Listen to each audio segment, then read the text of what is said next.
second session to keep to time.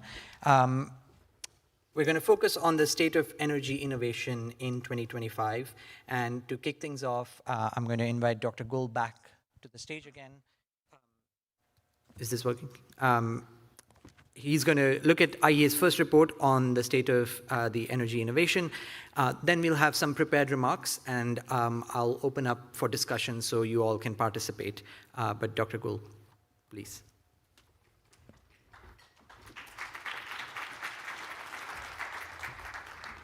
Yeah, thank you very much, Akshat. Thanks to our panelists just now. Really interesting insights. I believe what we try to do at the IEA, as you know, is we're trying to get as many data points as we can possibly get to any kind of energy debate. And of course, energy innovation is no exception to that. We've been putting together databases over the years in order to try to bring as much transparency into the innovation space as possible. But we felt that it's time to do an annual report on the state of energy innovation. And if I could just perhaps say a couple of words on why we decided to do that. The main reason here is extremely simple. We figured that over the years, we've been trying to find the go-to place on where we are in terms of innovation progress, but we were unable to find it. And that's the basic motivation of this report. Of course, everyone knows intuitively that technology innovation is important to the energy sector, but it's also notoriously difficult to measure. There are no simple or easy metrics that you can use to quantify technology innovation progress. And when you're communicating these kind of things, in particular to governments, this is a problem because these intangible outputs, this intangible progress on innovation doesn't easily get the attention of decision makers in governments, but I should also say in industry. And there's always a risk that the priority that innovation should enjoy is being cut back at times of other competing priorities. This is where our new State of Energy Innovation report comes in. We released it earlier this year in April. What we have done in this report is there is no place or no one single metric that we were able to identify, of course, on what is the state of energy innovation is. But what we have done is to assemble a range of data sources and metrics to illustrate the importance of innovation, to highlight progress, and to identify potential action areas, all with a view to assisting decision makers in making the right choices today that can help deliver on key policy goals of tomorrow. Now, when thinking about the importance of energy innovation, just how important it is for the energy sector, I think all of us know.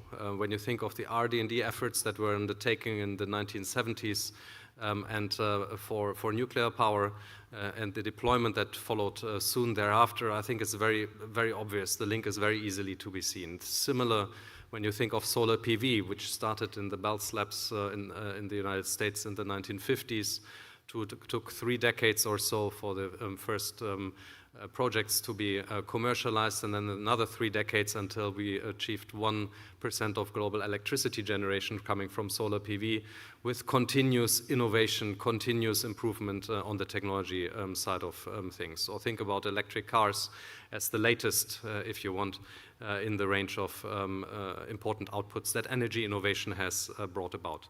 But when you think of the importance of energy innovation, it's also very useful to keep in mind that its impacts do not stop at the energy sector. And I can only encourage you to use that as a talking point whenever you're engaging on this matter with other people. Some R&D that was originally undertaken to solve energy challenges found much bigger markets elsewhere and even creating whole new industries. We've put together a couple of examples here. One is lithium-ion batteries, where it's perhaps not commonly known that the inspiration for the initial research into lithium-ion batteries was the problem of storing variable renewable electricity identified during the 1970s oil crisis.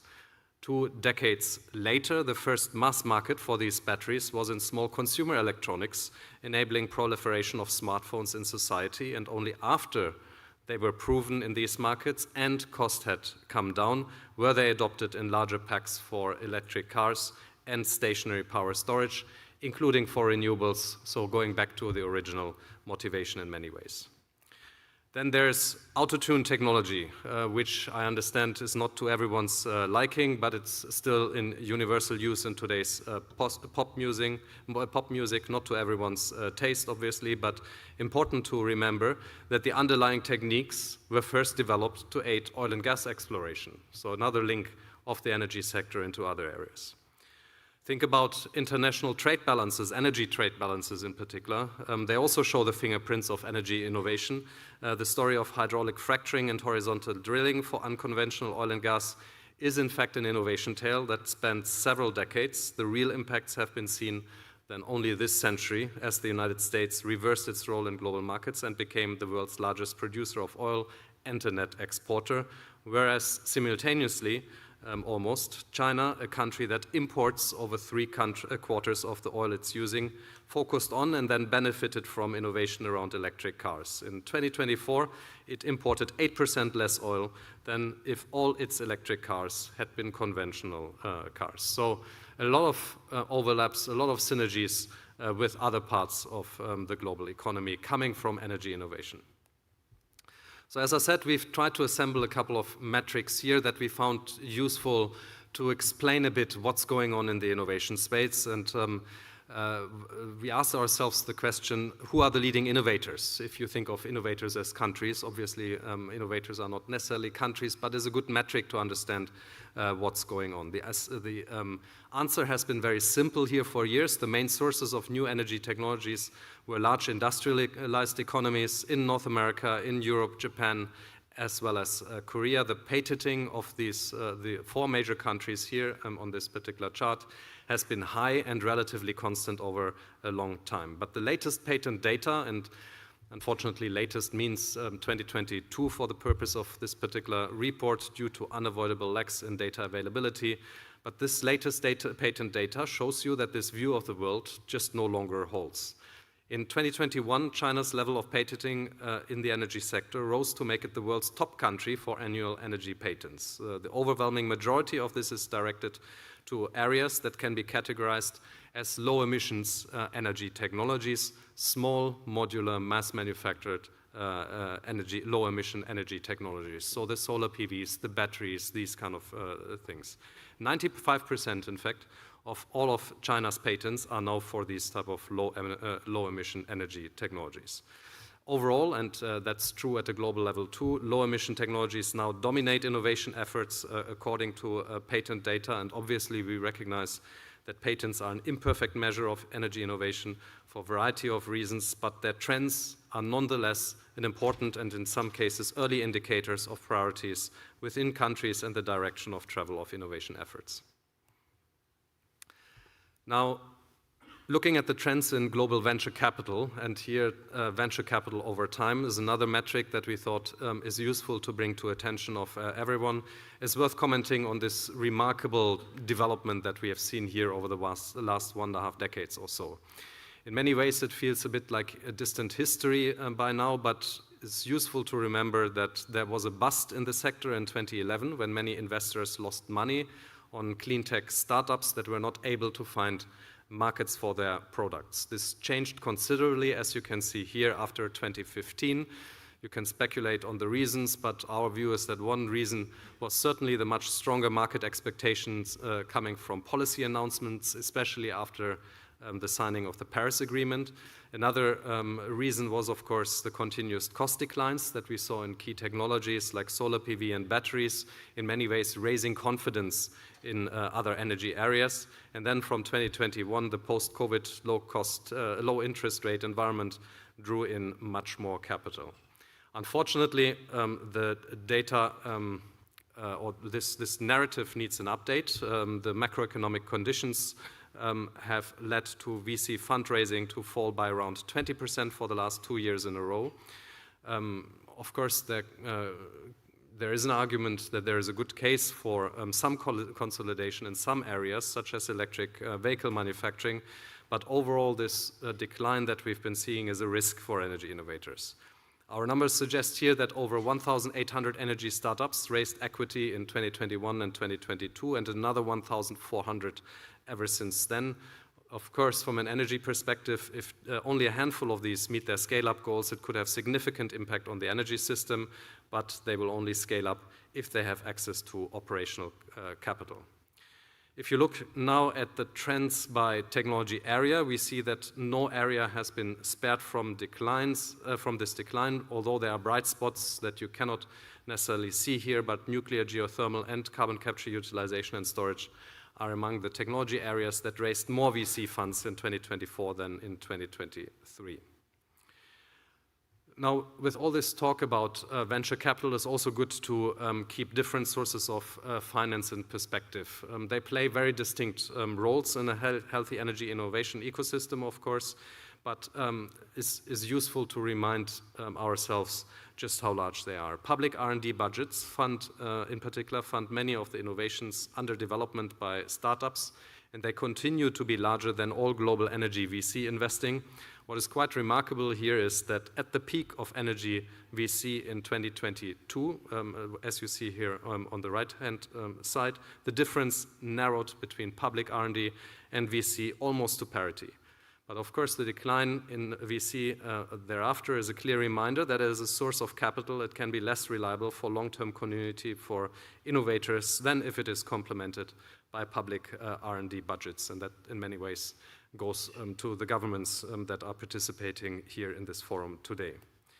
Of course, there are other ways in which new energy technologies are invented, improved, and then nurtured towards real-world impacts. Corporate research and development departments still spend more on energy-related R&D than public and VC combined. Much of this is on vital incremental improvements and product development to compete on efficiency and price, but good to keep these sizes of funding in a relative perspective.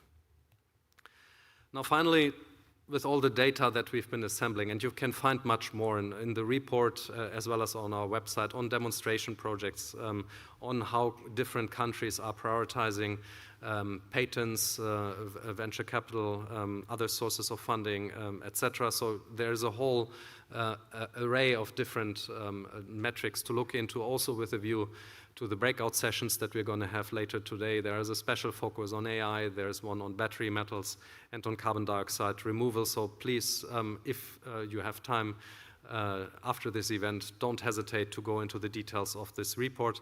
But above and beyond the analytical part, we also wanted to make a contribution from the IEA side of things to encourage progress towards commercialization in a number of what we thought are exciting technology areas. And for that purpose, we introduced 18 separate milestones that we designated as international races to first in a sense. They span a number of different policy objectives, from long-term energy security to environmental protection and core science that could generate spillovers. You can find a lot of detail on those 18 races on our website with the associated criteria, and we will update them with project and company developments across 3 phases that we identified for these projects. The first phase is well illustrated by our long-duration energy storage race, which shows that several competitors are already in the first phase, meaning they are building or operating projects that are smaller than full size or in a different configuration. Then in other races, we have consortia that have progressed to the second phase, to the phase of raising funds for an announced project that could potentially meet our criteria. In the case of nuclear SMRs, this is the repeat deployment in different countries. And then when it comes to that third phase, steel is a good example, where there are already 3 projects in construction around the world that have the potential to win the race in the coming years. And if they do so, the technology area will have passed through a key scale-up bottleneck that is essential if the technology is to have a broader impact on energy and emissions. With that, thank you very much for the attention, and back to you, Akshat, now from your seat at the table. Thank you.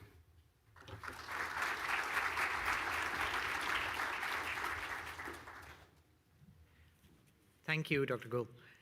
So I think there's a lot of ideas that we can start to talk about, but we need a few more before we can bring in discussion. So let me have 2 speakers who have prepared remarks for us before I open the floor for discussion. Rosalinde van der Vlies is responsible for just transition, consumers, energy efficiency, and innovation at the European Commission's Energy Director General. The floor is yours. Thank you very much, and good morning, everybody. It's a real pleasure to be here today in the beautiful city of Toronto, and congratulations to the Blue Jays. And I can only conclude that, you know, the IEA logo has the blue of your baseball club, and this cannot be a coincidence that we are here today in Toronto. So it's a pleasure to kick off with a few remarks from the European Commission, and I would like to start a bit with the policy context that I think is very much aligned with what we also heard earlier today from the Canadian Minister. Because in the European Union, due to several events, our energy policy has been focusing a lot in the recent years, not only on decarbonization, but very much also on energy security. And I don't need to go into the details of the background to that. And next to energy security, also on the affordability of energy. Affordability of energy, which is a big concern, not only for our European industries, but also for our European citizens. So looking at the impact of this changing policy context with much more focus on the security and affordability, also for innovation, it is very clear that there are two objectives that we are facing now with the innovation in the European Union. The first one is to attract massive investments to innovation and to the development of innovative solutions, massive investments not only from the public sector, but also from the private sector. And there, when we look at our European investments in research and development, we can see that we are 2.3% of GDP below of the investments that are happening on research and developments in other regions of the world. And we are particularly lagging behind in Europe by attracting private investments in research and innovation.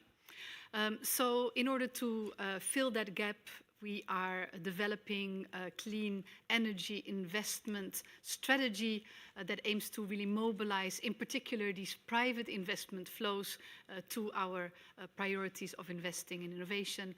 And earlier this year, we also adopted a specific strategy that is focusing on European startups and scale-ups, where we really would like to stimulate an innovation-friendly environment for, in particular, startups and scale-ups to come to the European Union and to stay in the European Union to develop innovative solutions.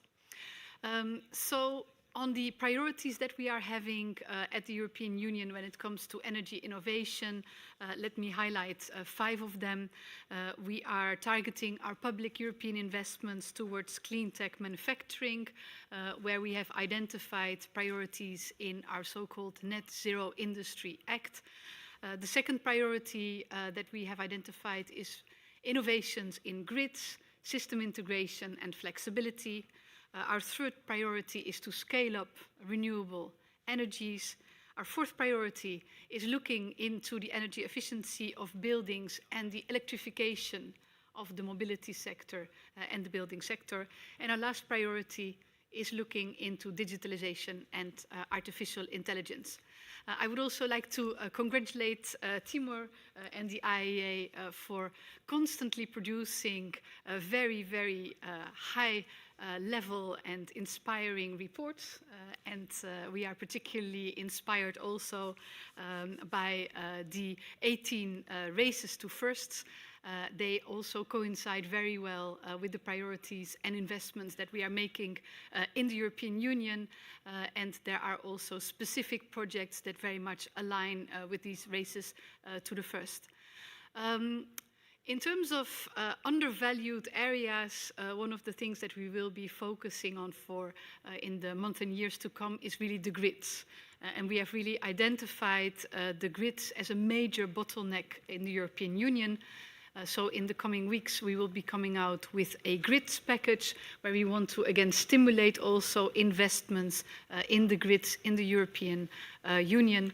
And from the innovation side, making our grids smarter will be a top priority. So the minister also mentioned the importance of artificial intelligence, and we could not agree more. So at the European Union, we are preparing a strategic roadmap on digitalization and artificial intelligence of the energy sector. And part of this roadmap will be, of course, the importance of international collaboration in this area. So we are also very much welcoming the G7 discussions on this particular topic. So I'll stop here and looking forward very much to the subsequent discussion. Thank you. Thank you. So we are going to get one more set of prepared remarks. After that, I'm going to open the discussion to the floor. So start thinking about the interventions that you'd like to make. To make your intervention, if you are seated on the table, please take your name card and make it vertical so I know that you are interested in speaking. If you are not on the table, you can raise your hand. There are roving mics that we have volunteers who are looking out for, and they'll draw my attention. So people outside are also welcome to participate in the discussion. So start thinking about your interventions. But before that, let me hear from Cristina Lopez, the Managing Director for Canada Growth Fund. Thank you. So a bit different, our policy announcements were made by the minister earlier today, and so the Canada Growth Fund is actually a fund that was created by the Government of Canada. It's a $15 billion arm's length investment fund managed by one of Canada's large Maple 8 pensions, PSP Investments. And so we are a wholly managed subsidiary of that pension, so a professionally managed fund that invests in Canada's innovation sector, both in its traditional and new spaces, to keep Canada globally competitive. And so within that space, we have three key verticals. The first vertical is projects, second is clean tech, and the third is low carbon supply chains. To date, over the past 2 years, we've committed $4.75 billion Canadian within those three verticals. Projects now makes up about $3.72 of that $1 billion, with the most recent announcement that was just made last week with an investment of $2 billion into the Darlington new nuclear project, which is the SMRs that are being constructed here in Ontario. Apparently I'm supposed to say go Blue Jays. I'm from Alberta. And so that is an example of catalyzing capital in order to do those races to first that were spoken about. The second is clean tech. We have a portfolio company sitting in the room, Ever Technologies, which is actually the first deployment of capital by the Canada Growth Fund, which is a geothermal technology company actually building a project in Germany. So shows that collaboration across borders as well, building technology in Canada, exporting that technology around the world. And so within that vertical, we have three streams of investments. We do direct investments, as we did with Ever, as well as others. We have fund level investments where we invest in funds, and then with those fund level investments, we will participate in co-invests. And we just completed our first co-investment, which was in a windows framing company based in Vancouver. And the last one is low carbon supply chains. This is really to catalyze the abundance of natural resources that Canada has been blessed with. And that is our newest vertical. We've made 2 investments in that space, one in an upstream graphite mine in Quebec, and the other in a zinc and copper mine in Saskatchewan. And so those are actually direct investments into public companies, where again, we are catalyzing external capital. So this really is a fund that has been designed for that critical missing middle that John Stackhouse was mentioning earlier today, and really being able to bridge that gap and have the patience that is required and the patient capital that is required in order to catalyze projects across Canada, but also the innovation that can be exported around the globe by Canadian innovators. So within that, it is looking at creative financial structures. We'll invest across the capital stack, equity, debt, structured products, and really, again, the mandate is innovation and catalyzation and that missing middle, which I'm thinking of probably address a lot today through various conversations. Wonderful. So the floor is open now. Just a reminder that your contributions are going to feed into directly the ministerial conversations happening at the G7 tomorrow. So what you say will have immediate impact. But throughout the day, we've had a chance to touch on new technologies. We've had a chance to touch on what are the difficulties in scaling up those technologies, what type of financial routes are available for bringing these technologies on board. And yeah, I'd welcome remarks from anybody on any of those topics, but also any other ideas that you would like to share with the room.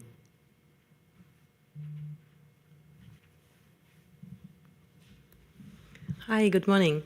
My name is Inga Petersen. I represent the Global Battery Alliance, and I have a question for the colleague from the European Commission. I read an interesting summary yesterday that basically posited that Europe has bet on regulation when it comes to clean energy transition, the US on access to raw materials, and China on manufacturing. I'm just wondering if the EU really wants to double down on building capacity and ramping up manufacturing for clean energy technologies. Does that inevitably come at the cost of deregulation, or can we maintain that focus on sustainability regulations while also ramping up investment in manufacturing and that capacity? Thank you. Thank you very much, and very, very timely and very good question. I think it's very clear that at the moment the European Union is focusing very much on competitiveness. So we are transforming our green agenda also into a competitiveness agenda. And one of the things that we have heard from companies is that we have too many rules inside the European Union, we are too bureaucratic, and it's too complicated for the companies. So we have started with an agenda on simplification of our regulatory environment in order to attract and keep businesses inside the European Union. Now, there's a lot of confusion around this exercise of regulatory simplification, where there's a lot of fear from many companies that this regulatory simplification will also lead to deregulation.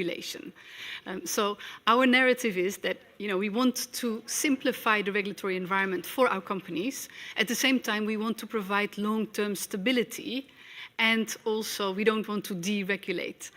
So we are going through an exercise where we are looking into all the rules that we have inside the European Union. We are looking into simplification potential, and then we are proposing what we call in our administrative world omnibuses of regulatory simplification, with the idea to make the rules simpler for our businesses, to also attract new businesses to the European Union. And I mentioned the Scale-Up Fund that we are establishing as part of the Startup and Scale-Up strategy. This is really a strategy to welcome innovators and young companies to come to the European Union. But the idea of the exercise is not that we want to deregulate. So we want to keep our ambition, but we want to make the rules less bureaucratic and simpler for the businesses in order to strengthen the competitiveness. And the Net Zero Industry Act, to mention an example, is one of the legislative measures that we have taken to simplify the lives of the businesses and bring them to the European Union. Can I ask a follow-up question? So if we bring it to a little bit more specific, what lessons do you think the European Union and the European Commission has taken from what happened with Northvolt? Yeah, that is a very good question indeed.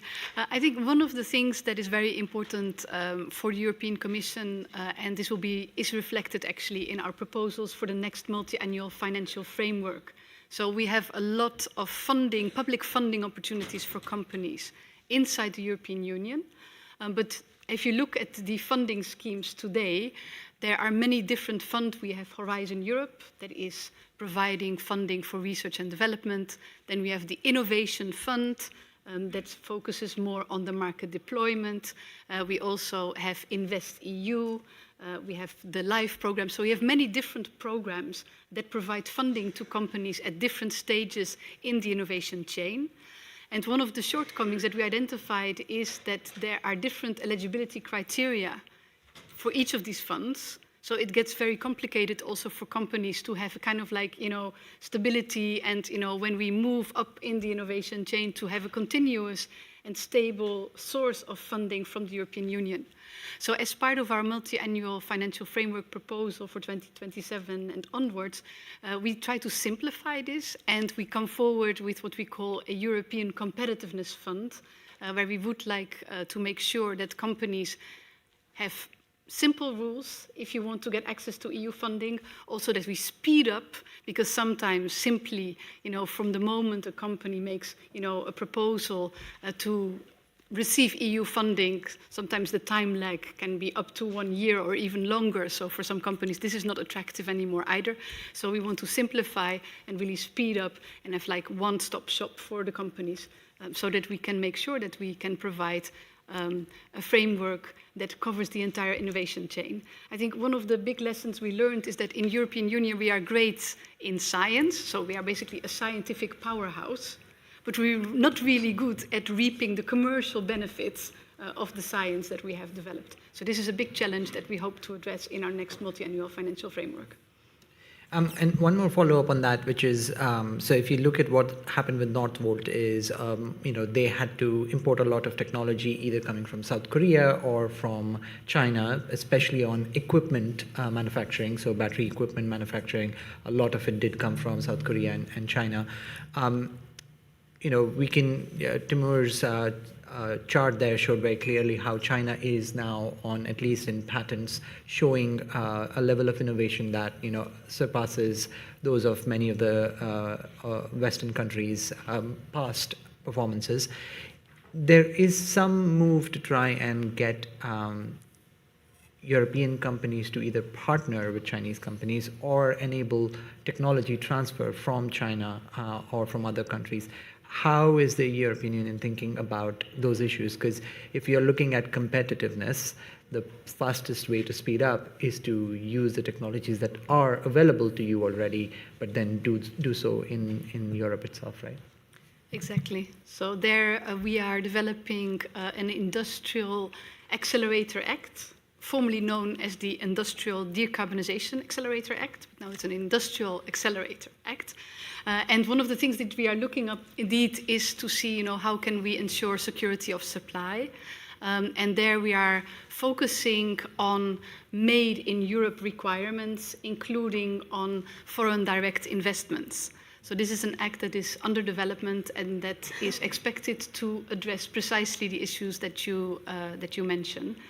And we hope to come forward with this act still this year in order to make sure that we can address the security of supply issues for our European industries and strengthen the manufacturing base, the clean tech manufacturing base inside the European Union. Can I jump in really quickly? And look, as an investor, I focus on patents a lot and making sure we have patents and the patents stay Canadian if we're investing in a Canadian company. But what we aren't focusing enough on is the trade secret that doesn't get patented. And that is a critical part of just innovation actually getting commercialized. A patent is a piece of paper which protects your innovation, but people will have small tweaks to that and then suddenly they patent that. The trade secret really is for lack of a better word, it's the secret sauce. And we transferred a lot of that knowledge in the manufacturing base when we seeded sort of back manufacturing excellence to the Asian world, which is something that they have then taken and really improved on. And it's now we need to sort of learn some of these trade secrets back. So it's not just using Chinese technology to accelerate it, it's actually going to be training our people with that new technology as well and learning some of these trade secrets. And do you have examples of where that is already happening? Well, the example was Northvolt. It was a great example of that, right? And not utilizing that in the same way. So we're going to continue to be able to see that. If I may quickly jump in there, I mean, we had under our current Horizon Europe program, we have an opportunity to object to technology transfer. But this objection has been rarely used. So we have basically consortia of companies that we are funding. And then if we see that the knowledge is being transferred outside of the European Union, there is an opportunity to object to that. And I think this is something that, a tool, I mean, we have it on paper, but in practice, it is only exceptionally applied. And I think this is also something that we need to look into to really see how we are going to protect it. So I fully agree with your comment there. Well, I wanted to ask you a question on nuclear. So, there is I would say, renaissance in interest in nuclear. And that's been driven by partly because of electricity demand growth. We are hearing deals now, I would say, every other week about either nuclear plant being a new nuclear plant being considered or an old nuclear plant being reopened. SMRs are one of the ways in which new nuclear could come to bear, and you've funded this $2 billion worth of SMRs that are supposed to be built in Canada. When they do get built, they would be the first SMR in Western countries. So current commercial SMRs for domestic use are in Russia and in China. And we also know from history that China has been able to scale up nuclear much faster, just traditional nuclear. So what is it that SMRs need to have the same sort of momentum in innovation to actually deliver on their promise? Policy. That's it. It is how quickly can you get approvals in place. Ontario, to their credit, is a nuclear producing province already. And I was at a conference, a Bloomberg conference actually in April, and they referred to the approvals that were taken and the way that Ontario has addressed nuclear as being lightning speed in the policy approvals. And so that if you are going to accelerate nuclear, you just need now, no one's saying that at the expense of safety. And so nuclear, obviously, safety is a critical element in that plate, in sort of getting nuclear built. But policy is going to be critically important. And then beyond that, now it's going to be fuel as well, right? And so Canada is really blessed with a very large, high-quality uranium resource. And so even getting the approvals in place to be able to extract the uranium and then produce fuel is critically important. So I see we've got interest. I'll just go in this order because it's easier. But can I start there, please? Introduce yourself and then make your intervention. Thank you. I have a comment and a quick question. I hope that's okay. Okay. Hello, everyone. I'm Sarah Jordan. I'm an associate professor at McGill University. First, I wanted to start by saying thank you for all the excellent presentations. It's great to see all the new innovators and all the research that's going on at the International Energy Agency. What I did note, and also building on the comment of SMR and from the announcements this morning, I feel like there's a huge underemphasized opportunity for creative cross-sectoral innovation in all of the key topic areas that we are addressing. For example, this morning we saw deployment of CDR for nickel mining and that innovation being enabled by that particular sector. In 2024, we held a battery circularity workshop at McGill, so addressing critical mineral issues, where we brought together leaders from Canada, the United States, and Europe. So I'm hoping that there will be some comments as well from Europe, being real leaders in the area of waste management from batteries. But among the key solutions that we determined was not only recycling and repurposing, but looking for some of these integrated opportunities like vehicle to grid. For critical materials and many of the other areas, I really feel like there's this need, much like decarbonization, for a portfolio approach where we're taking all opportunities at once to ensure that we really capitalize on them where possible. But we need to also acknowledge major challenges in circularity, also with grid integration, the European Commission's comments, and also from the innovators on the panel. So battery circularity, for example, includes 10 Rs and a lot of different options from design for disassembly to lifetime extension. And so when we think about fully realizing opportunities, we need to realize those real limitations, like inverter loading for vehicle to grid, for example, or safety. That's something we often think it's really easy to repurpose. So I wanted to bring this up as a really important aspect that we need to think about, where we have to, in order to fully realize these opportunities, we need to think through standards as guidelines for safety and other aspects, but also regulations such that we're not inhibiting, we're enabling policy. And that, in my view, something that can help really support the advancement of innovation through deployment, because sometimes we miss the systems integration piece very easily, and that part is so critical. Thank you. Next.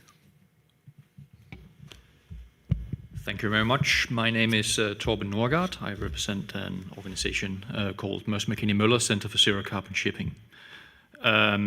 A comment to Mr. Stackhouse' presentation, and at the end, I would appreciate if Christina Lopez, if you could reflect a little bit. It's on the topic of making capital available for these innovative technologies that are required for driving low-emission energy systems forward. Reflect on what Mr. Stackhouse referred to as the new long term, which is 6 months. I think that's a rare development we recognize at our Center for Zero Carbon Shipping, and it's a concern that the new long term actually is quite short in terms of deploying these technologies. There was a reference to that we need to see more, maybe government-led investments to cover these very expensive phases where we take innovation from first concept through demonstration to something that is commercial. We recognize that in our projects, for instance, Green Corridor, where we activate new technologies at scale as a demonstrator to in our case, decarbonize the maritime value chain.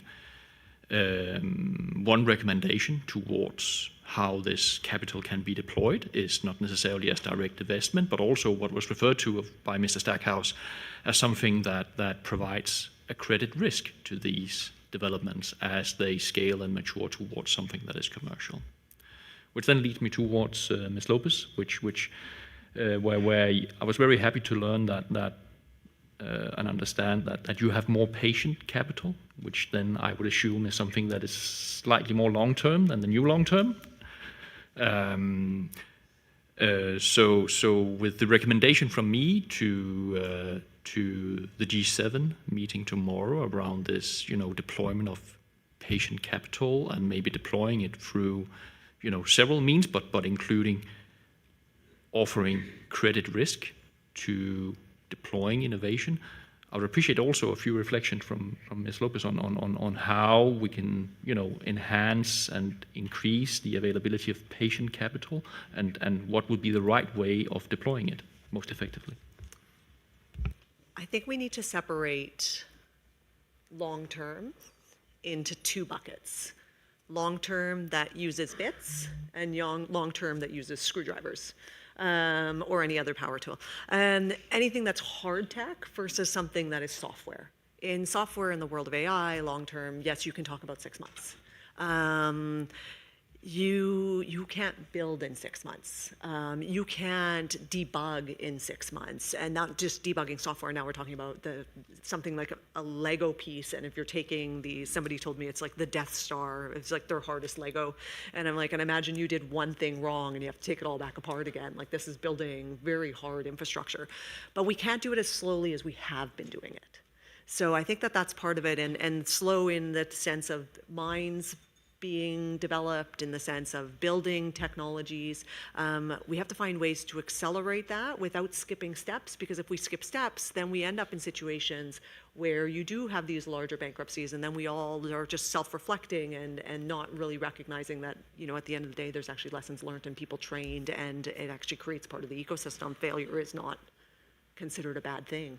But VC funding, and we saw that chart, VC crowded in thinking you could get software style returns and timeframes with hard technologies.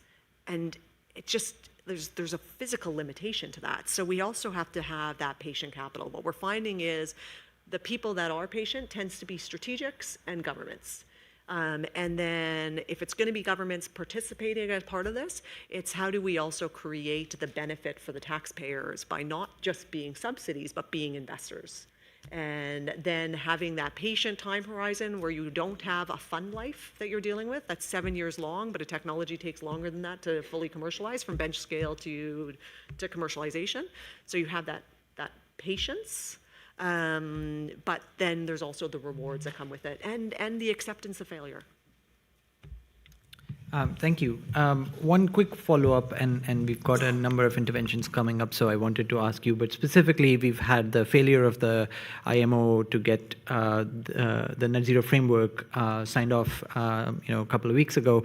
There is the vote is supposed to happen again in a year's time, but just so that people have some perspective, regulatory changes like that could have made a big difference in accelerating zero carbon shipping. How much do you think the IMO vote affects what you are doing?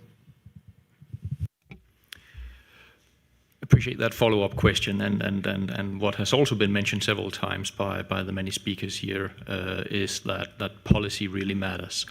In terms of driving the uptake and adoption of new technology, in particular hardware, I agree very much that we need to separate between software and hardware, and they have completely different horizons and dynamics.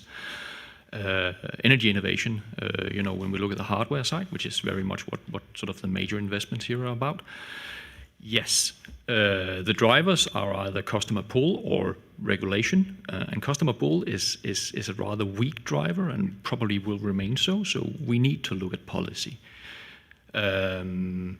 The lack of conclusion at the IMO session a couple of weeks ago is actually, a missed opportunity to take a step forward for one select value chain, in this case, maritime, to enhance their ability to actually pay for solutions and bring them to something that looks like a commercial value proposition. I like to think of it as a missed opportunity to take a step forward. It's often being presented as a setback. Actually, the reality is that the world looks exactly the same today as it did 3 weeks ago. So it's a missed opportunity for a step forward. If you look at what's driving the implementation here, actually, we look more towards national and regional policy regimes that enable energy developments at a system level, where maritime plays a part together with any other industry segment that consumes energy. And those are some of the main drivers, and they are still very much on track, and we see growing momentum. We see hydrogen banks in Europe, we see hydrogen auctions in Australia, contracts for differences for import of hydrogen derivatives in Korea and Japan and in Singapore, US Inflation Reduction Act, so on and so forth. And those are some of the main things that we consider. So the IMO, yes, a missed opportunity, but not a setback. Thanks. Next. Hello, and thank you very much, everyone, for the excellent input. I want to bring back the discussion on diversifying battery mineral supplies, which is critical for the G7 energy security. My name is Gada Nafi, and I'm the CEO of a company called Litis. We have found a niche for ourselves. We've heard earlier about lithium and how we can extract it from sources as unconventional as oil field produced water. With that, we brought the technology from lab scale to a field unit operational in large scale, showing proven success. This technology unlocks entirely new low concentration domestic sources in Canada, in the US, and in Europe, where you typically see low concentrations. And what we're looking at and what we're thinking is there appears to be a gap in funding opportunities between projects that may be perceived to be more advanced and less funding for new technologies or innovation that maybe are not perceived so. This risk aversion is pronounced, especially when speaking to private investors or to VCs, and it's an area where we need to find a way where governments can embrace all new technology that have reasonable chance of success. With that, we're looking for an ecosystem that fosters support for different technologies along the TRL, as long as there's that proven success that can allow companies to go to that commercial scale.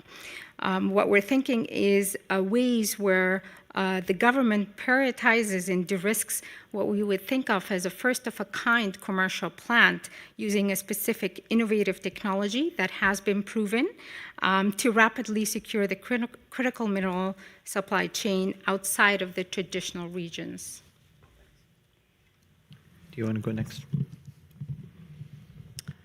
Hi, my name is Shatha Clavering, and I am from the Loss and Climate Institute at the University of Toronto. My question is to Rosalind, actually. You touched on a very important topic that the European Union is about 2.2% lower in R&D spending in comparison to other jurisdictions. And that resonates very well with us at the university from early stage R&D perspective. And also we saw on the slides that industry R&D is $160 billion, the corporate R&D that they spent, and it's 4 times the government spending on R&D. It has been challenging for us. I've been doing that for the past 4 years. This is like my day and night. Every minute of my day is spent on how can I attract capital from corporate into the university to do our R&D early stage, because the universities are no more on the sidelines. They are at the heart of the energy transition, and they are the hub for innovation and R&D. So my question to you, you mentioned that there are policies to drive private investment. So I would love to hear from you how the European Union is thinking about encouraging corporates to invest more in universities' R&D. Thank you. Thank you very much for that question. And indeed, I mean, we had set actually as an objective in the European Union to invest 3% of GDP in R&D. So this is the objective we have, but as I said, we are still at 2.3%. So in order to attract more private investments also in universities, one of the tools that we have been successfully using are European partnerships, where we are bringing together the universities and companies and the European Commission into a partnership around specific topics. And there we can see that these partnerships have been working really well in order to bring the different actors together. So this is one of the tools that we will continue also to use in the future. And then I mentioned the new fund that will be set up. This is the Scale Up Europe Fund, but there we will be mainly focusing on stimulating private investors and pairing them with institutional investors like the European Investment Bank. But this is really to bring the startup and scale-ups to the European Union. But I think in the new setup in the next MFF, we will continue with Horizon Europe, because of course we are talking here about the lower TRL investments. And there I think the partnerships that are established under the Horizon Europe program are probably one of the most successful tools to bring together the universities with the companies in order to invest jointly. Thank you. I see there are 9 people who want to speak, and we have about 15 minutes. So I'm going to take them on, but if you can keep your remarks brief, that would be helpful. Maybe we can start from the far end there. Yes, thank you. My name is Johanna, and I represent the IETS TCP, one of the TCPs of the IEA. Thank you very much for today. It's been very interesting, and also thank you very much for the report on state of energy innovation. I think that's a really good basis where we can use as a discussion going further. I would like to highlight the fact that we see that with all this, not only energy innovation, but innovation in general, many of the new technologies and solutions that we see emerging are cross-cutting, and they create industrial convergence or industrial merge-up. And we have many examples, not least in the bio-based industries, where we can question if biorefineries are a part of the refinery industry, the chemical process industry, the energy sector, or the pulp and paper industry, or maybe from the agricultural sector. We can also see those examples with hydrogen and methanol being both chemical commodities and really important for energy innovation and energy transition. And also with CDR and CO2 emission technologies. And what I would like to highlight is that we see that many of those new and emerging companies and technologies, when they go into scaling and emerging the markets, they are, they are faced with challenges due to that the regulatory system is designed for incumbent industries and value chains. And we face unnecessary hurdles in order to get to market. So what I would like to highlight is that I see a need for further discussion on how we can ease and speed up cross-cutting innovation between different sectors and reduce the regulatory hurdles and ease good standards that make it easier for the new cross-cutting technologies to come in place.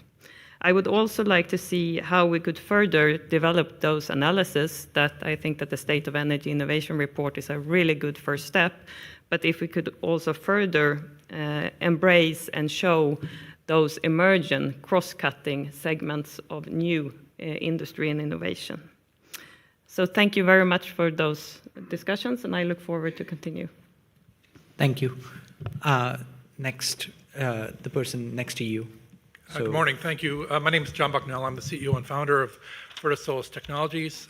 My planned remarks were not brief, but I will make them brief in recognition of having the other people speak. The energy innovation is a very important topic in a commodity field.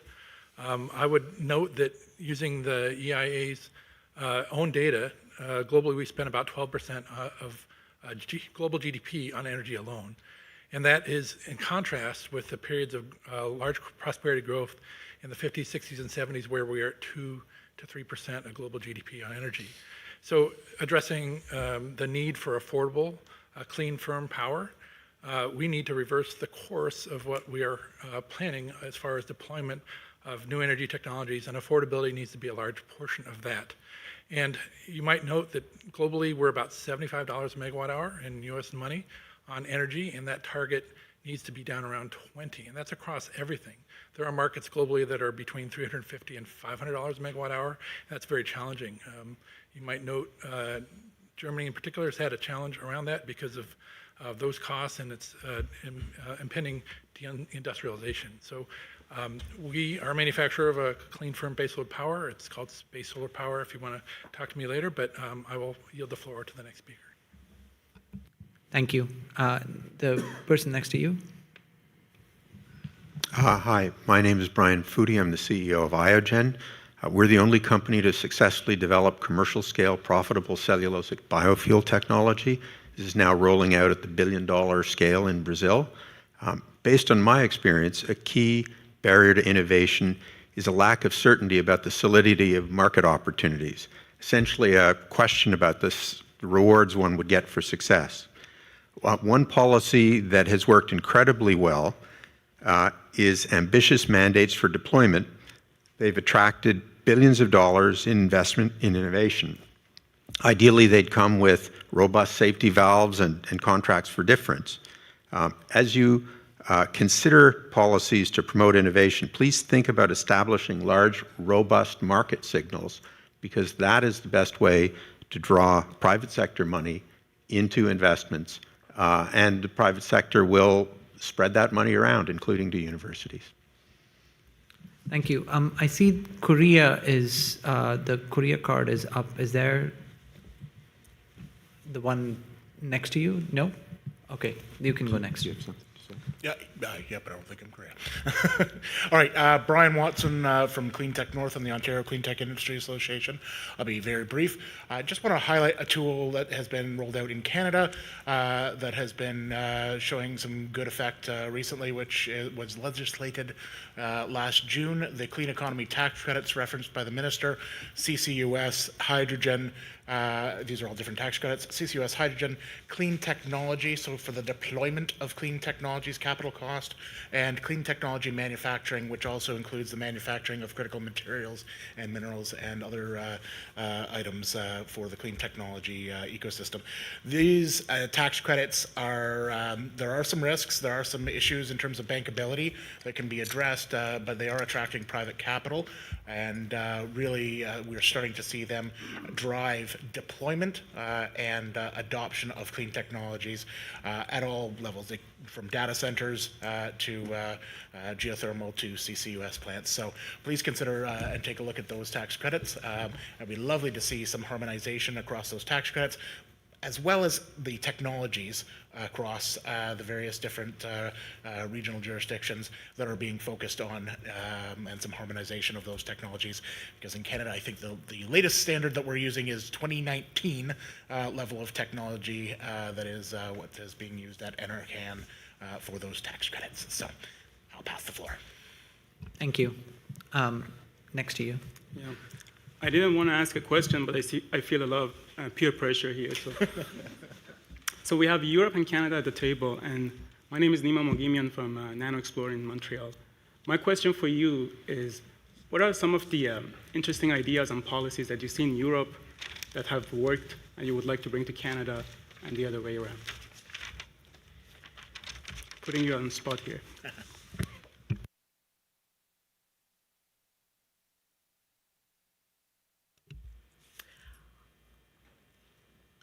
I'm not the policy expert, I'm the investor. But look, I think what Europe has done very well is create levels of certainty for companies that invest in the country, and policy uncertainty is really damaging, right? Because policy can change suddenly faster and more negatively than the technology can necessarily be developed from bench scale to commercialization. And so we have seen some of that, and we've started to bring some of that to Canada as well. You know, I think that that's been a really critical tool, and will continue to be, is just sort of bringing some of that policy certainty that Europe has in place. We need to just make sure that our approvals are fast and moving along as well, because I think we're both mired in our own bureaucracies. I mean, I'll throw a bomb in there and say, you know, Canada at some point was considering being part of the European Union, and apparently there is a shared border with the European Union that Canada has. So the fastest way to bring in European regulations would be to become part of the European Union. Okay, I'll take that message home to Brussels. Thank you for that. Well, I mean, I think first of all, it's important to recognize that the European Union, you know, cannot be compared to one country. Because we're actually, you know, bringing together 27 countries, and there still is a lot of decision power by the individual member states of the European Union. So from that perspective, it's kind of like difficult to compare EU as a whole to Canada as a country. Of course, indeed, what we are known to, and that's also what the lady over there said, you know, that we have a lot of regulations in the European Union where we basically try to harmonize and create a level playing field inside the European Union, and to have benefits from, you know, what we call the internal market of the European Union. But I think one of the things that we can probably learn from countries like Canada is, you know, apart from, you know, these regulations that then apply in the 27 member countries of the European Union, is to see how we can go to a faster deployment. And for instance, the gentleman next to you mentioned the tax credits. This is of course very important, but if you look at the division of competences, you know, taxation matters are still matters that remain the competences of the member states of the European Union. So it's very difficult, you know, to harmonize these things at a European level unless you have a unanimous approval from all the EU member countries. But I think one of the things that we try to catch up with, you know, is to keep the regulatory stability, but to simplify our rules and to accelerate deployment and private investments. Thank you. Thank you. Next to you. So thank you. Matti Malkamäki, my name, from company Hycamite. We are splitting methane, natural gas, biomethane into low carbon hydrogen and solid carbon. For this one, we did receive from European Commission the strategic project status earlier this year. We are one of the 47 strategic projects, and therefore seeing a lot of possibilities in the future. But my comment here for the EIA and then for the whole whole community is on the regulation side. So we are now raising our next series investment round, and when we are preparing for the materials, we are seeing that one of the risks that what we actually have in the global business is actually regulation, because it's so different in various parts of the world. And if you compare, for example, the hydrogen regulation, we have the new coming ISO 19870-1 that sets rules for how to calculate the the life cycle emissions. But then if you go to any different country, say Japan, European Union, UK, USA, Canada, you have your own regulations. And this is a risk that all the investors are seeing, that how it can be tackled. One good example of this risk on the regulation side, on the new, so to say, value chains that was referred here earlier, is that if we are making this kind of graphite production facility in Europe and we are producing actually excess low carbon hydrogen, and somebody wants to make ammonia out of it, then we can do that. But because the new low carbon hydrogen delegated act in Europe that is coming in place states differently, so we can sell that ammonia as a low carbon hydrogen to USA, to UK, to Norway, but not within Europe.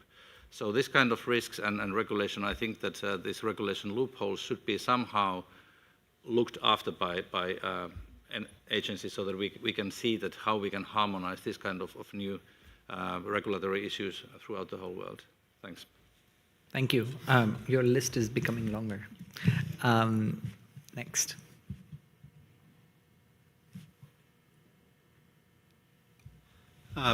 Lucio Mesquita, I'm the chair of the Solar Heating and Cooling TCP.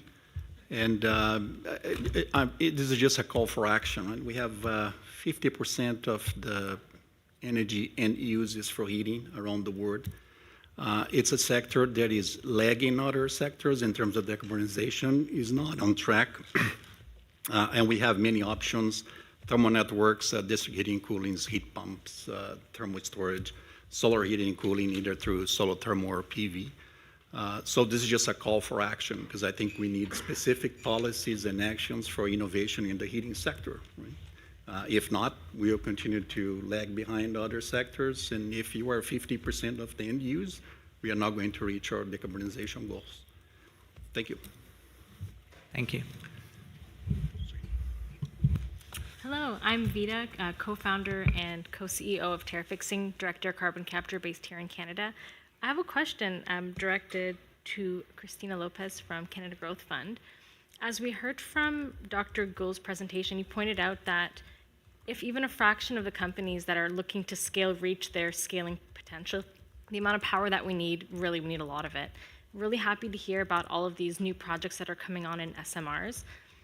Thinking about Canada's far north and how our northern communities are still reliant on diesel and other things, what do you see as being the greatest barriers to us not being able to reach energy independence in the far north? And then on top of that, so once we reach energy independence, then to have that additional power so that we can move projects along, like in carbon capture and other things. What are the greatest barriers that you see that we can bring to the IEA in tomorrow's discussions to help to accelerate us?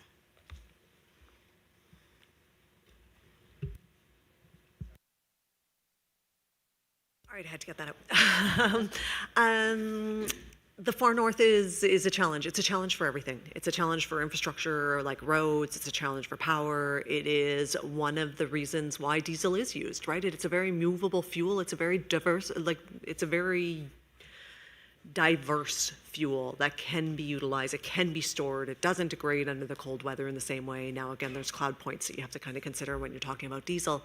And so the decarbonizing of diesel, this is one of the reasons why you really need to look at things like renewable diesels and blending that in to reduce it. There's no silver bullet for every jurisdiction. It's not an area, the far north doesn't get a lot of sun. Doesn't necessarily have a ton of wind. So renewables in a traditional sense of wind and solar don't necessarily work as well. So you can't necessarily just apply a solar farm with battery backup storage. That's not really a tool for the far north. And so we really do have to think more about renewable fuels and blending with those renewable fuels and accepting that some areas are just very, very difficult to decarbonize.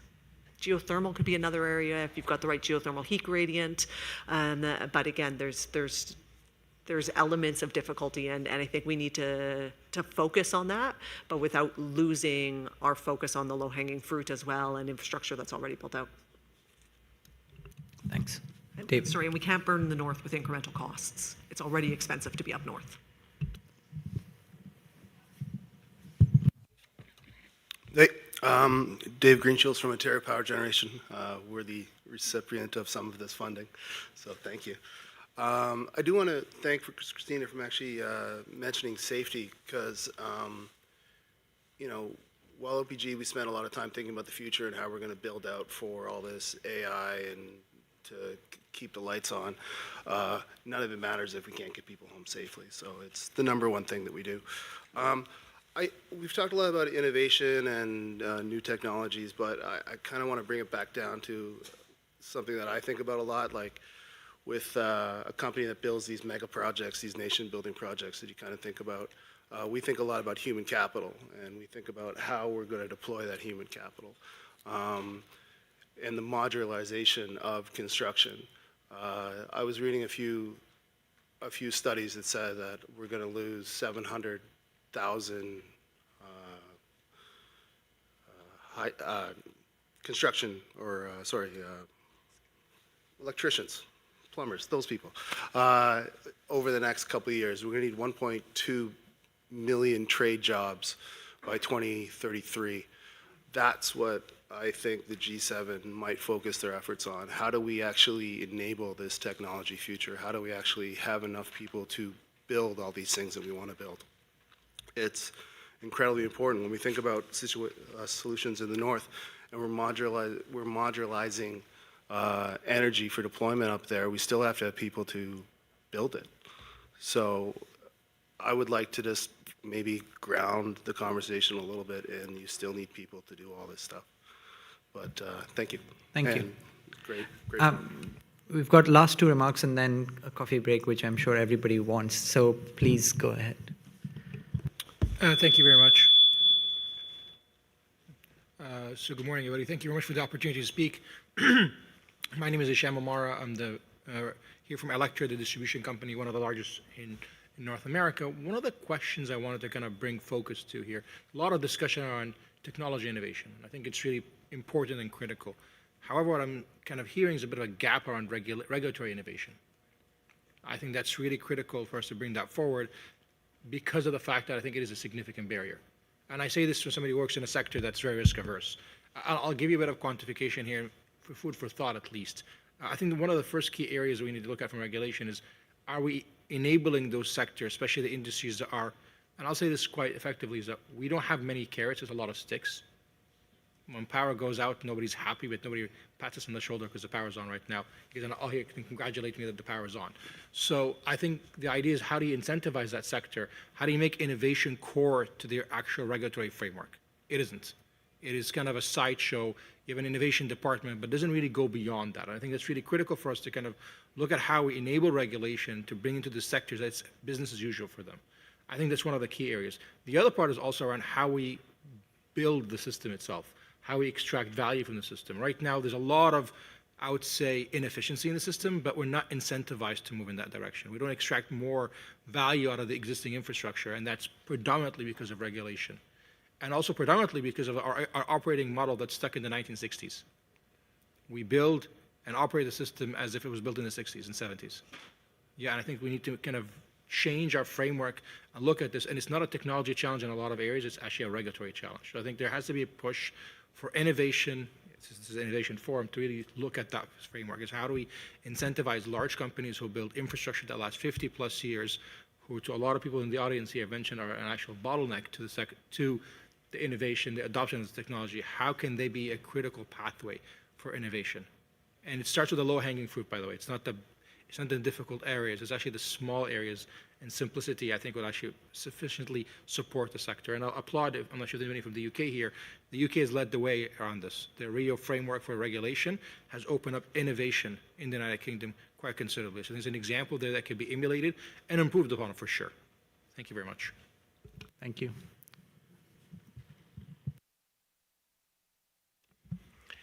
Thank you, Tyler Hamilton from Mars Discovery District here in Toronto. A couple of questions I just wanted to pose, and it's been brought up here in a variety of comments. One is this issue of urgency. Obviously, we need policy to address the urgency of getting technology to market, helping it scale. But related to that, how do we get that policy introduced and executed with a sense of urgency? You know, speaking from the Canadian experience, I feel like there's a long lag time between stated intentions to policy development, to policy execution, to money out the door. It doesn't move at the pace of innovation, and we work with startups, and those startups can't wait 2-3 years for money to roll out the door.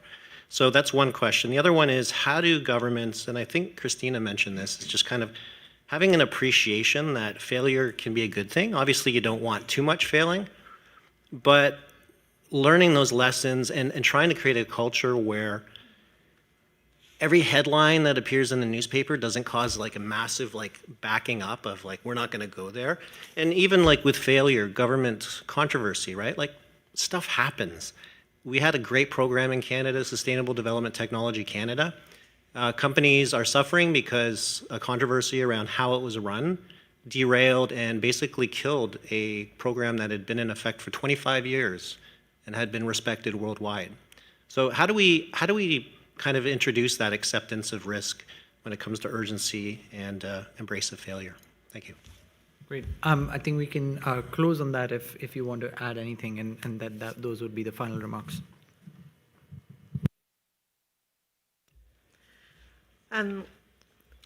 Look, from an investor's lens, again, not the policy creator's lens, when we listen to John Stackhouse speak about 6 months is now a long time in Silicon Valley, we need to bring some of that mentality into how do we advance regulation. And I think we're realizing now more than ever, capital is fungible.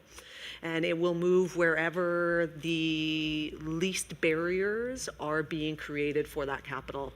And I think we're seeing that now. We're seeing that everyone wants that capital. That foreign direct investment is absolutely critical. And so hopefully we'll start to see the policies follow suit in order to compete for that foreign direct investment, but without it all being in the form of subsidies, because taxpayers are not capable of those burdens. Maybe very quickly, because I see many people longing for a wonderful coffee break. On the regulatory innovation, I think it's a really very important point. Here I wanted to draw the attention that from the European Commission, we are very much promoting the concept of regulatory sandboxes, where basically, you know, at the national level, the national governments would allow innovative companies that would bring a solution to the market to get some free space, so not be hindered by existing rules that may exist that would hamper actually bringing the innovation to the market. So I think this is something that we attach big importance to, in particular when it comes to bringing energy innovations to the market. Then on the acceleration, again, what we are focusing on, for instance, is encouraging member states to reduce permitting periods. I think this is a very big on our European agenda, so to really be able to speed up. And I would also like to pick up on the point by the gentleman on the human capital. I think that is indeed very, very important that we also take this into consideration. One of the things that we have been proposing at the European level in the Net Zero Industry Act is to establish academies in different energy technologies in order to make sure that we have the skilled workforce also for the future. But I do think that it's a very important point that should be addressed internationally. And for the rest, I bring a long list with me back to Brussels. So I would like to thank everybody for great interventions and for the energy and inspiration in this morning debate. Thank you.